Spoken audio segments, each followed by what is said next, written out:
Yo, yo, yo. Let's get the sound here. Sound going. Today on Seeking Wisdom, we're going to do a book review. And today we're reviewing The 1 Minute Manager. What's up?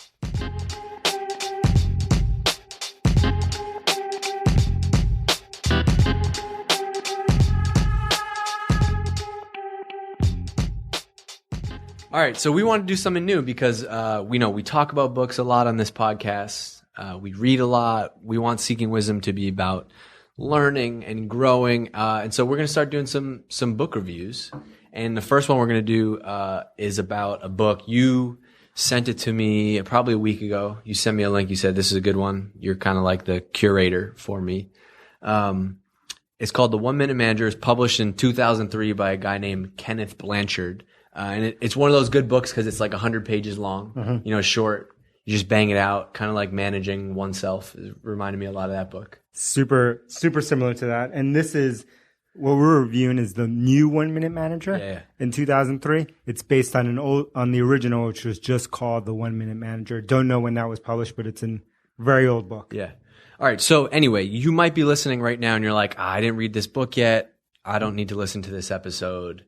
But we have a little something to keep you going. So even if whether you've read this book, haven't read this book, we're going to do a little something different. So if you're all we need you to do is while you're listening to this episode, take a screenshot on your phone of you listening to Seeking Wisdom in your favorite podcast app, and then tweet at us at Drift. Send us a tweet that you're listening, and the first 5 people to do that, we're going to buy you the book. And we're going to mail it to you so you have a copy of the book, and then you can go with the review. And we're going to do more of that in the future. So damn, that's hot, Dave. That's pretty good, right? That's pretty good. That's pretty good. I like it. We're going to buy some books for people. So take a screenshot, tweet at us at Drift with this episode, and first 5 people do that, we're gonna send you a book. All right, so awesome. Let's get into this. I don't know, where should we start? Basically, kind of 3 main lessons. I don't know. I'm super excited because we're trying. Next few episodes, we're going to try expanding into some new areas because I think we've been talking about it, and we think Seeking Wisdom is more than just about technology and startups and the stuff that we've been talking about. Because as we talk so much about personal growth across all different areas, around health, around wealth and work, and around love and family, and all of the different areas that we can focus in on. And we want to grow in. We often talk about those things, but we haven't done episodes about them. And so we want to kick off now and do episodes around books, around some other areas that we're trying to grow in. So I'm giddy. I'm super excited. That's good. Yeah, we don't just want to be like we don't want to be a tech podcast. We want to talk about other stuff. So I like this one because it was told as a story. So that kind of brought me in right away. It's told from the perspective of somebody who wants to learn all these lessons. And there's this wise manager in there. I sent you a message, kind of remind me of you. It's this one guy asking for advice, and like you don't always get the answer, but you get like a mission or a story. Yeah. So basically, like the book was split up into 3 sections, which are like these 3 kind of 3 lessons basically. And the first one is about setting goals together, like why the manager and the employee need to create goals together. And it's something that like you talk about a lot. Why does actually sitting down and setting a goal together versus you and being like, hey, here's your goal, go do it? Yeah, it's important for the same reason that I always think that learning about personality types, learning about differences in people are important. It's because we often, almost every day, each of us make the mistake of assuming that we know what the other person that we're talking to or the other people that we're talking to know and think, and that they're thinking the same way that we are. And that's almost always never the case. And so this is a way, kind of a little habit that you can pick up of like, let's sit down together. We're going to go over it. And as soon as you do that, and this happens to us each day, as soon as you actually do that with someone, then you notice like, oh, we were totally thinking 2 different things. Right. We were not on the same page. I hate saying not on the same page, by the way. It sounds like an Office Space but it's not just about it does. But it's not just about being on the same page. That's one. I think it's also it's just shared ownership of this goal. You're not like the manager isn't just dictating like, hey employee, here's your goal. Yep. You sit down together and have a conversation about the role and responsibilities, and then you set a goal. And then, the thing that you always mention is like ownership. Yep. And autonomy, right? Yeah. So as soon as you go through this process, this magical thing happens in this conversation where the person feels ownership and they feel some level of autonomy of like, they feel kind of empowered by you or by the other person to own this goal and to go out and kind of and think of different ways that get creative on how to solve this goal. It's just, it's so subtle and it sounds so simple, but this is what happens every time. Like you sit down and all of a sudden the goal becomes your goal. Right. And all of a sudden your goal becomes the thing that you're shooting for and the thing that you're focused on. And all of a sudden then you're putting extra energy, then you're really getting creative, and then you feel happiness when you actually hit that goal. And it's actually like a lot of things that we've talked about managers and employees. It's like, the best relationships are the shared ones, like from one-on-ones and understanding as an employee that the one-on-one meeting is not for your manager to come to you and tell you what you need to be working on. It's the reverse. And so setting goals together was an important thing. The other thing that I liked is, so they talk about, set goals together, but each goal needs to be really short. Yes. Like one note card, one really simple point. And I know this is something like I was started to learn from you, is like, it's not always about having the best plan. You don't need to plan it. You just need a couple bullet points of like, what are the focus areas? Yeah, I like that idea. I think in the book he talks about it needs to fit on one page, but I like your version better, which is like it should just fit on one note card, like an index card. Yeah, that was the part that I didn't like. I didn't like having it like one page for every goal because like, goals change all the time. You have I might have a yearly goal, like about career development, a quarterly goal more related to the team, a monthly goal related to like what I want to get done this month. But so I like that idea. Fits on a note card. It's super simple. Fits on a note card. You can literally carry it with you if you wanted to, or you could do the digital version of a note card. If it fits on a note card, you're more capable of kind of memorizing what's on there, remembering everything that's on there. And then you have this one thing that you can look at each day and know what you're shooting for. I love that whole thing. And one thing that I like about the book is, like you said, it's told in this story, kind of parable, right? If you've ever read like, old stories or the Bible or whatever, it's just full of parables just like this one. So you can relate, right? We love storytelling as humans. We relate to stories. So it's a good way to learn.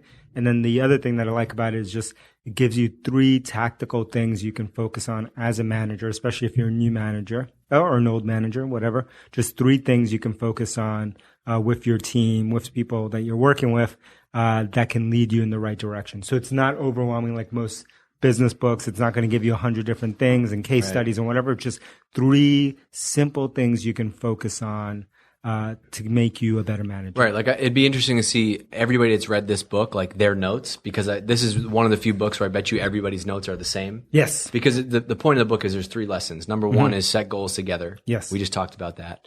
Number 2 is praise early. Yeah. We'll talk about that in a second. And then the third goal, the third thing is redirect when wrong. Yes. So let's go back to number 2 for a second, which is praise early. This one completely changed my perspective on giving feedback. As somebody who's managing people for the first time, it's not so like the time to speak up isn't when somebody has done something wrong. That's what everyone does. And because it's easier to point that out. Yeah. Right. It's easier to be like, I didn't like this. Here's how it should be better. But instead, the opposite of that is like, look for the first thing that you see right, even if it's so small. Yes.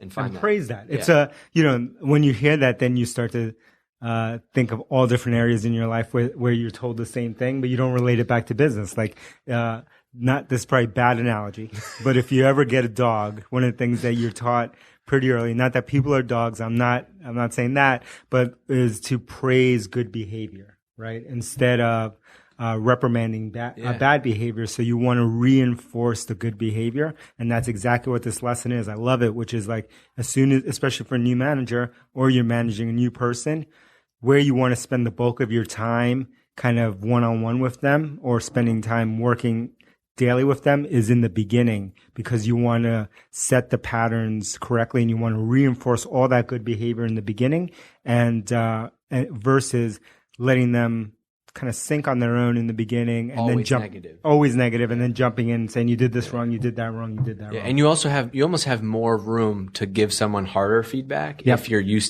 usually complimenting them. If that's your approach first, is like praise first and then, hey, but here's something you can work on. I love that part of the book, which I don't know if he brought it up in this part or he brought it up in the redirect. Yeah, is the redirect part. Yeah. So, one more, so it's funny, your story in the book, there's actually a story about a dog. Yeah. And, the guy uses this example. He's like, he shares it. He's like, my friend got a dog, and a dog took a shit on the rug. And so they took the dog's nose and put it in the shit, and then threw the dog out the window. Yeah. And then the next time the dog like shit on the floor, the dog just sprinted out of the house because he thought that's like the try behavior. To jump out the window. Try to jump out the window, right? Yep. It's exactly that. So it's praise early. So set goals, praise early, and then the last one is redirect. Mm-hmm. Let you go with that one. The redirect was great. One thing that he said in the redirect.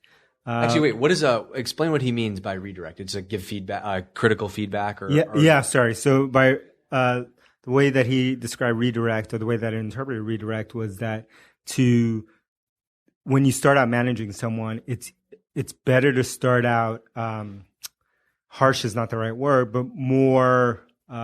Strong, be more strong in the beginning and then let up and become friendlier over time. And again, I think we all do this incorrectly as managers. We all start out as super friendly guy. And then over time we get, when someone does something wrong, then we get pretty negative about it. Yeah. And then the person's thrown off because they don't know they don't know which version of us they're going to get. And the great example, the great story he tells in this book is like there was these two emperors. Mm-hmm. One of them was always like the jerk, always the one telling everybody people were wrong. The other one was the emperor that always like gave out gifts and praised people. Mm-hmm. And they asked people which one they liked better. Yep. And they said it was the guy who was always praising people. Yeah. And then after a couple months, they had them switch roles. Yes. And so the nice guy was now the hard ass, and the hard ass was now the nice guy. And guess which one they liked better, right? The person that was always giving them praise. And so they said, oh, wow, I can't, David's really changed. Well, it was the guy who originally was the hard ass who then became nicer, is the one that they liked. Right. And they were like, oh, he's really changed his way. And they hated the king, who was the guy who started out nice, but became a hard ass later. Exactly. And so you want to be someone who is hard for the right reasons in the beginning, and then over time you're building up a better and better relationship. So things are kind of progressing, right? They're getting better over time versus being someone who's seen as erratic, who is happy most of the times, except for when you do something wrong, and then they get really negative or really strict about that. And the other thing, I feel this is something that you do to me, which is like if something turn it off. If you don't like the way something is done, the right way to give feedback to the right person is not just like, hey, I didn't like this. It's like, come on, I know you're better than that. That's one of, and that's just a change in mindset. Mm-hmm. Yeah, I do that, and all the time. But I think why I do it is my intent is different. And because of that, the person feels that it's coming from a different place, right? Saying to someone like, I know you're capable of doing more than that. I know you can do twice as good or whatever the amount is. Like, I just know there's a better version of you, is someone who's trying to coach and is on the same side as that person versus someone saying, this is shitty, I don't like it. Right. And that's more a matter of my opinion versus trying to lift someone up, right? So like if you're coaching someone and saying you're better than this and you know that for a fact, then you're trying to lift them up. You're trying to help them lift themselves up, actually. And if you do the opposite, then you're basically pushing them down. Yeah. All right. So the last thing, and we're going to wrap up on this one, is I just want to read. So I pulled a line out from my notes. I want to read this to you and then kind of get your take on it, because I think it relates to what you just said. There's a line where they're talking about like, the manager-employee relationship. And, the manager in the book says, no, I mean, you work for yourself, just like the other people on our team. I don't believe anyone ever really works for anybody else. Deep down, people like to work for themselves. Pretty amazing, because that was my favorite line in the book. How does that change the dynamic of manager and employee when you think of that? Or just team in general? I think it changes everything. I think that line I love the most, because I think I've had that thought for being a kind of serial kind of starter of things, I've always had in my mind that I never want to work for someone else, right? That's part of why a lot of people become entrepreneurs, or most of them that I know, right? There's that kind of, that feeling inside that you don't want to work for someone else. So because of that, I always had this in designing teams or trying to recruit people. Like, I always wanted to design things so that everyone on the team felt like they were working for themselves and they were doing things in their best interest, and that they weren't working for someone else. Even to this day, like, I have to like force myself to say the word employee. One, because I never want to be anyone's employee myself. So like, that actually is a hard word for me to say out loud. I don't like that word. But so I don't want to be in a place where a room full of employees. I want to be in a room full of people, that I enjoy being around, who are like, feel like they're getting something done and they're becoming a better version of themselves in doing that.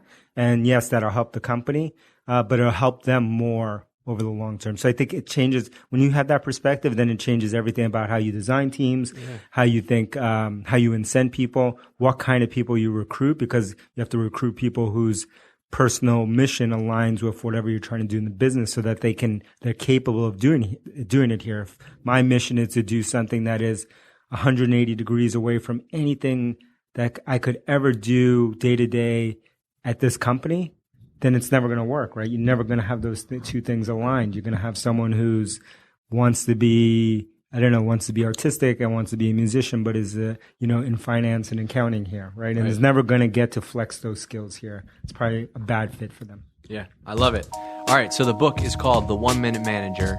Ken Blanchard. Ken Blanchard. Go check it out. If you send us a screenshot while you're listening to this podcast, you don't even have to buy the book. Nope. Tweet at Drift, and we're going to buy it for you. That's at Drift. Tweet at us. Let us know how you like this, us reviewing books. We've got 1 million books to review.